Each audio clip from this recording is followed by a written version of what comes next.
Muy bien. Carlos Evaristo es un historiador, arqueólogo y escritor portugués-canadiense. También es personalidad televisiva, comentarista histórico y religioso de la radiotelevisión portuguesa 1 y productor ejecutivo de proyectos especiales en Estudios Valentín de Carvalho. Ha ocupado diversos cargos en la Chancillería de la Casa Real Portuguesa. Y el 25 de octubre de 2019, Evaristo fue nombrado por el gobierno brasileño cónsul honorario de Brasil en Fátima, Portugal. Evaristo presentó un popular espacio semanal en el programa matinal A la Plaza de la Alegría, en la radiotelevisión portuguesa, sobre temas históricos y religiosos. Y es presidente y cofundador de la Fundación Oureana y fundador del capítulo portugués del Real Instituto de Arqueología Sacra, y autor de más de 150 libros y más de 30 producciones documentales. La conferencia va a tratar de Genealogical Studies for the Theories Complementing and the Ongoing Forensic Investigation on the True Identity and Nationality of Cristóbal Colón. Carlos, cuando quieras.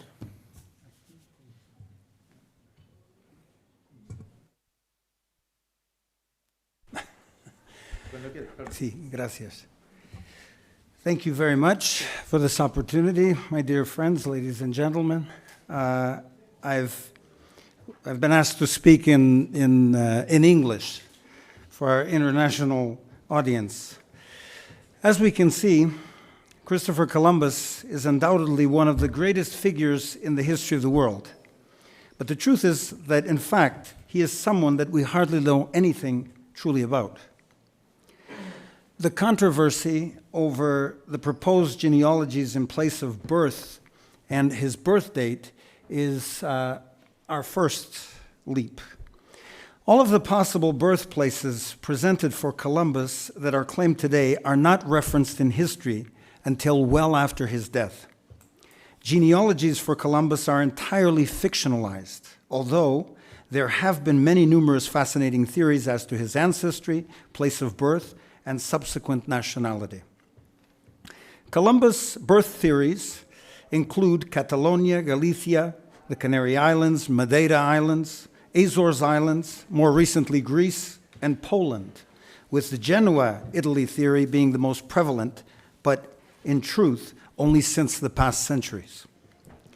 Likewise popular is Cuba, Portugal, a birth theory that expands to include various proposed genealogies that make him out to be either a bastard son of Dom Fernando, the Duke of Beja, nephew and adopted son of Prince Henry the Navigator, a bastard son of Infanta Isabel of Portugal, daughter of King Dom João I, or one of several mysterious nobles referenced in historical texts with aliases such as Pedro Madruga.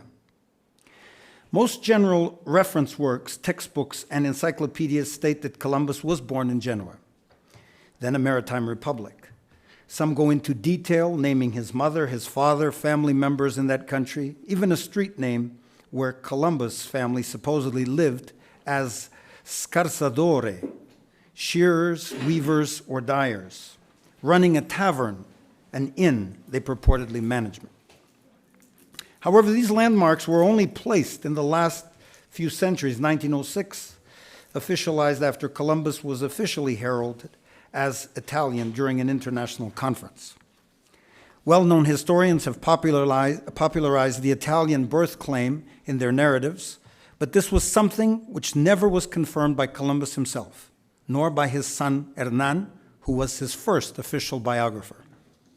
There is no evidence that he ever spoke or wrote Italian, only a few verses from a poem. His son, who authored his father's biography, stated that he had traveled to Genoa on 3 different occasions in search of his father's birthplace and records. Having spent considerable time there, he could find no evidence that his father had ever been to that country, that he was not born there, and there was no substantiating records for that claim. In fact, this was first put forward by authors after his death, some of whom, like Friar Bartolomeo de las Casas, claimed to have met him when he first arrived in Spain from Portugal, something that would be impossible as he would only have been an infant child at the time. The disputed ancestry of Columbus and the conflicting details relating to who he truly was have been the primary question of this investigation and from the moment of his death on May 20th, 1506. Both his sons, Diego and Hernan, were at his bedside in Valladolid Monastery in Spain when he died, begging their father in the presence of a Portuguese friar to tell them the truth about who he really was and where he was really born. However, he died without revealing anything. Hernan's conclusion was that his father had never been to Genoa, although he supposed that some ancestors may have originated there. Birth dates presented for Columbus in early books are 1447, 1448, 1450, or 1451, as is most conventionally believed. Alternative dates of a date of 1436 is also presented, especially in Portugal as his birth date, although late authors Mascarenhas Barreto and Manuel Luciano da Silva believed it to be 1448. The Columbus brothers, Christopher and Bartolomeo, appeared on the streets of Lisbon sometime between 1470 and 1476, 22 or 25 years after Columbus's supposed birth. They set up a small map shop located within the city walls. And according to Christopher Columbus, we can calculate that he was in fact born in 1447 or 1448, since on December 21st, 1492, aboard the Santa Maria, he wrote in his logbook, "Yo he andado 23 años en el mar, sin salir del tiempo que se haya de contar." I have been 23 years at sea without the time to tell. So if we take 23 years at sea, add 7 years awaiting an audience in Castile, then 14 years until he was of sailing age, Columbus would have been 45 at the time, having been born in 1447 or 1448. 9 years later, in 1501, when writing to Queen Isabel, he commented on his life as a navigator. Says, ya pasan de 40 años que yo voy en este uso. I've been doing this for 40 years. Given he would not have sailed before the age of 14, that would again make him 54 or 55, consistent with 1447 or 1448. Now, this is calculated from the 1492 entry. One Portuguese-Cuba theory, which is my favorite, it was developed by my dear late friend, Captain Augusto Mascarenhas Barreto, founder of the Real Instituto Cristóvão Colón, of the Royal Association and a department of the Oriana Foundation, presents him as grandson of Genoese Jewish navigator João Gonçalo Zarco, one of various Italians who came to the naval school at Sagres, Portugal, under Prince Henry the Navigator. Having converted to Catholicism, took the name of Câmara de Lobos, and been made a knight of the prince's household and captain of Madeira Island. Fitting Columbus into genealogical studies that fill in mysterious historical gaps serves to help various theories.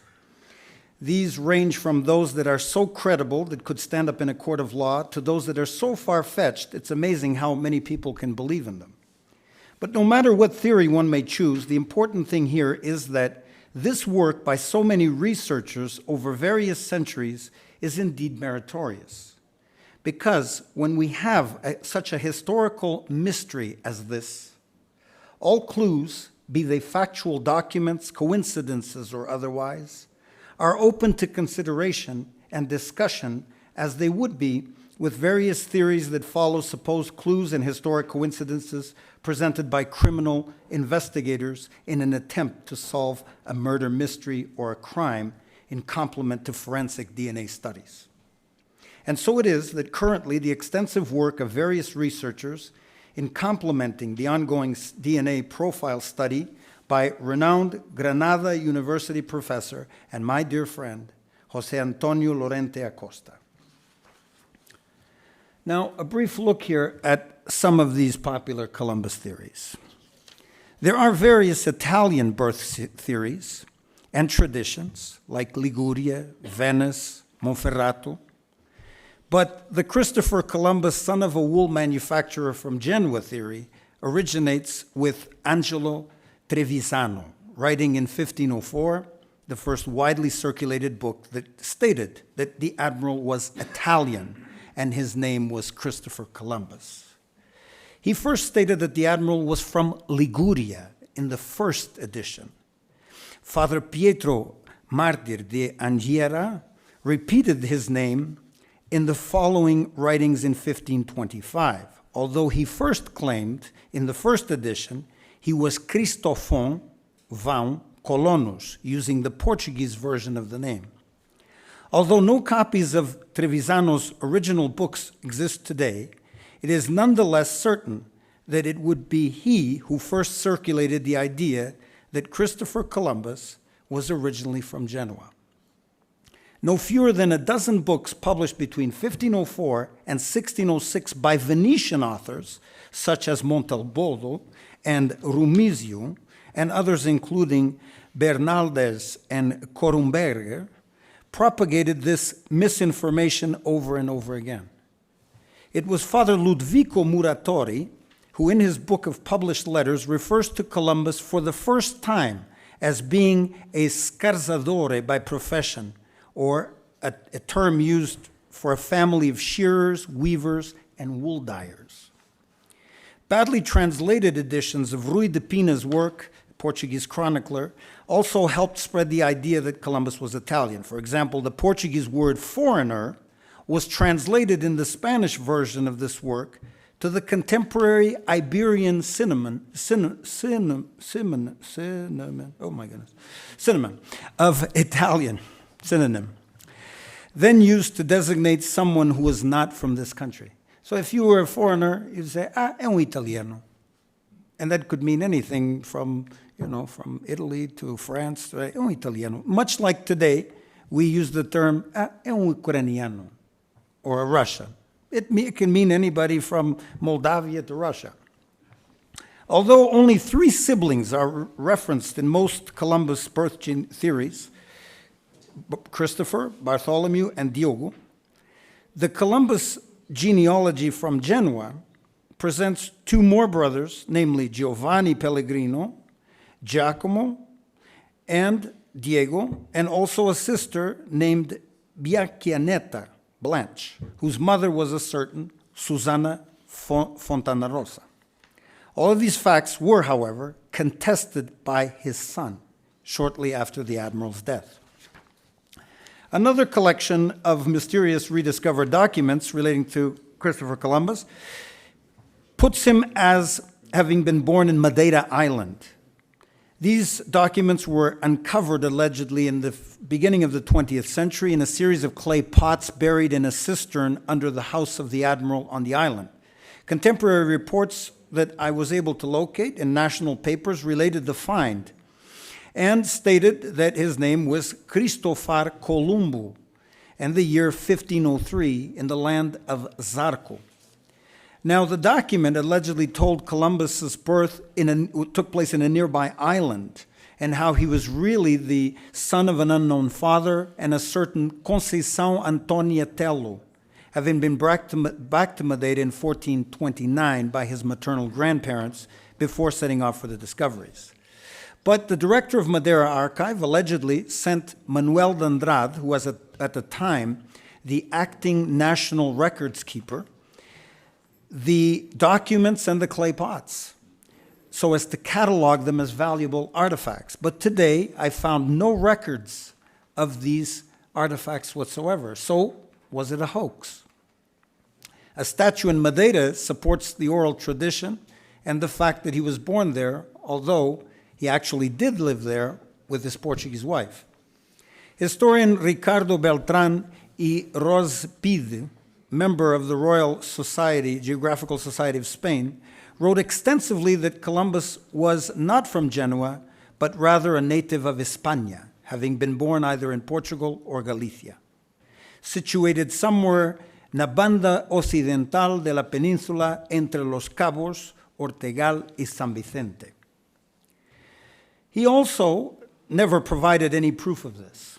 However, shortly before he died in 1928, when he allegedly told a Portuguese friend, Afonso Dornelas, on his deathbed in Madrid that he had concrete evidence that he found in the Portuguese Torre do Tombo National Archive that provided definitive proof that Columbus was Portuguese, but was afraid that this would cause scandal in Spain. None of these alleged documents have ever been found to date, although Alberto Dornelas Vasconcelos Jardim was told by relatives it may have been the missing safe conduct letter of John II that was seen before its detected disappearance around 1915. Regarding the alleged safe conduct letter itself, the Portuguese copy mysteriously vanished from the National Archive after it had been authenticated in 1910 by manuscript expert Dom José Peçanha, director of then the Torre do Tombo. Patrocínio Ribeiro states that it was last photographed and reproduced on page 678 of a French book on the studies of the life of Columbus, published in Paris in 1911 by Henry Vinou. Strangely enough, I have found no edition of this work to have survived with the photo insert for that page. The missing safe conduct letter gave rise to an urban legend regarding its true existence and nature. And it was indeed a document that, if it existed, would place perhaps Columbus as a secret agent working for John II, so as to divert the Catholic kings from the water route to India until Portugal could secure a new treaty that would not make them forfeit any discoveries west of the Canary Islands, including Brazil and Newfoundland, which now, it is believed, was already known before 1492, but whose existence only was revealed after the signing of Tordesillas, precisely after 180 leagues more than what was proposed. A total of 370 leagues was granted. A copy of this letter, given to Columbus personally by the king, is referenced by his son. It was deemed lost for centuries. Even the current Duke of Veragua, our friend, had no idea where it was. But we recently rediscovered it in the General Archive of the Indies in Seville, where it is kept in the reserve section. Surprisingly, it is a virtual license to kill, as only a fictional 007 would ever have. It's a strange document that would not have been issued to a foreigner by the Portuguese king, especially if he wasn't working for the Portuguese crown. Was Columbus Corsican, a corsair secret agent, a professional pirate for hire? Some say he was the captain of the ship of René I d'Anjou, known as the Good King of Naples, between 1470 and 1473. Then that he was part of the crew of Guilherme de Casanova Colon, an alleged relative between 1473 and 1476? Or was he really Andrea Denoli, an Italian corsair connected with the Cape Verde Islands, in another mystery researched by Major Marcelino Bala? Well, these are all good theories, but unfortunately have no possibility of being tested in the lab for lack of genetic samples for comparison. Then there are claims that Columbus had been part of a Portuguese-Danish expedition to Iceland and Greenland between 1476 and 1477. Well, we know that Christopher Columbus is also presented as a Catalan Jew. This is a theory supported by a Jewish community of the Baron Rothschild. Simon Wiesenthal wrote about this. The Cotumistu, a region, a safe house for secret agents in Pontevedra, is another claim. We have the Columbus-Galician Pontevedra theory, the original Portuguese Cuba theory. And then we say that he was also part of another secret expedition. Well, there are various coincidences in history that bring about the suspicion that Columbus may be some other figure in history. And we know that he originally, when he arrived in Spain, used the name Exproval Colomo. And later, this was changed to Cristobal Colon. Colom meaning dove, colon meaning column. So it's very interesting how the dove last name became the column last name. But then we have other interesting things that come to us from the courts. The courts officially ruled that Columbus was either a foreigner or Portuguese. We have a lawyer, contemporary friend of Columbus, who wrote that the claim he only ever made was being Lusitanian. Following the death of Columbus, his sons filed suit against the crown over hereditary taxation rights. Most of these lawsuits between 1508 and 1536 brought witnesses, and some of them who presented other names for Columbus. We could go through a list of all of these witnesses, eyewitnesses, and in the end, the high courts of law on mainland Spain and in the colonies both concluded that Columbus was indeed not his real name, that he was, in fact, a foreigner, and most likely of Portuguese origin.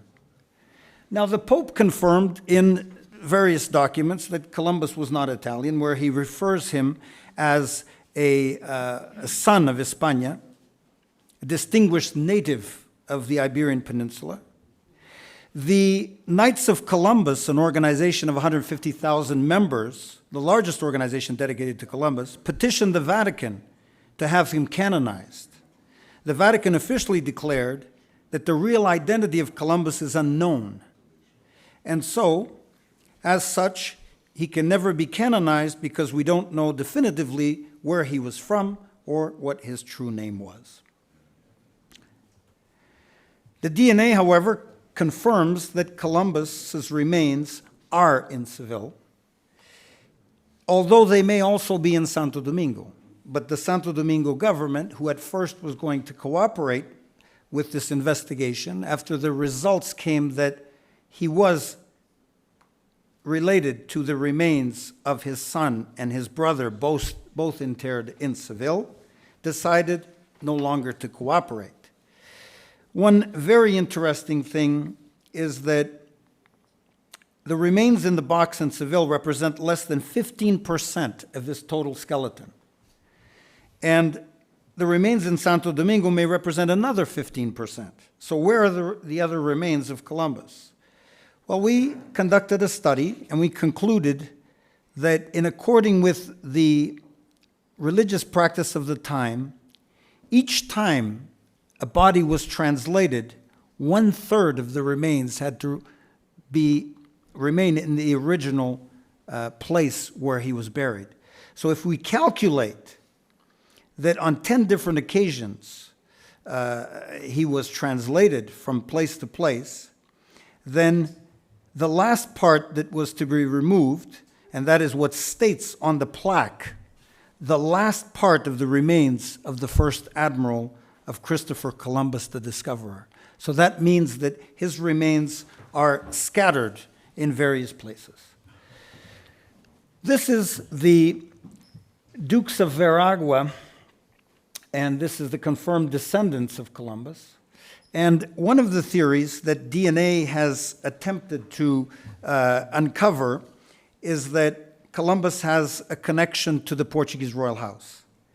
There were, in fact, submitted 3 samples from His Royal Highness the Duke of Braganza, his brother Dom Duarte, Duke of Viseu, and his other brother, the Duke of Coimbra, Dom Henrique, and also João Ribeira, the Count of Ribeira Grande, whose surname is Marco Câmara, being a direct descendant of the supposed grandfather of Columbus, João Gonçalves Arca, Câmara de Lobos.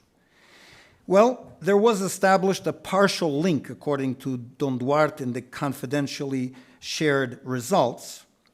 But my doubts raised over this are given the fact that using genealogy, there are several intersections between the Royal House of Portugal and the House of Colón. And we can see right here that Isabel Colón de Toledo, whose grandson, Dom Pedro Nuno Álvares Pereira Colón y Portugal, became the first noble of the ducal house of Braganza, and he was a Duke of Veragua. Here we see all of the Dukes of Veragua, and we see that there is a great number of them who have either the Pereira or the Portugal surname before becoming Stuart later on. And then finally, the DNA countdown, which is this. In 2018, we have Portuguese anthropologists led by Eugênio Cunha, who are analyzing bones from certain António de Taíde, the first Count of Castanheira.